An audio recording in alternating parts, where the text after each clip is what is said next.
Hi hello नमस्कार. मी अपेक्षा. तिथं आज मी ब्लाऊजची कटिंग करणार आहे. तर माझं कसं आहे ना, दुसऱ्यांचे कपडे मी अगदी लवकर शिवून देते, पण माझ्याशिवाय मला खूप वेळ लागतो.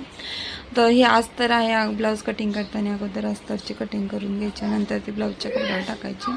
तर सर्वात अगोदर इथं अस्तर चांगला आतरून घ्यायचं, त्याची घडी वगैरे आली नाही पाहिजे असं साफ. मग नंतर त्याच्यावर आपण माप टाकायला घ्यायचं. तर ते 13 चेस्टचं माप होतं आणि 16 इथं उंची होती. जेवढं उंच ब्लाऊज असेल तेवढं चांगलं वाटतं.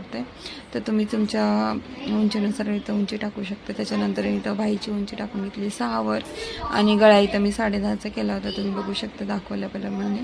आणि इथं ब्लाऊजची उंची आणि लांबी होती 13 आणि उंची होती 16.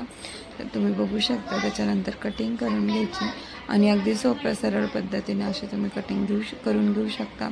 तर तुम्हाला ही कटिंग कशी वाटली मला नक्की कमेंट करून सांगा. तोपर्यंत चलो बाय बाय. परत भेटूया दुसऱ्या व्हिडिओमध्ये.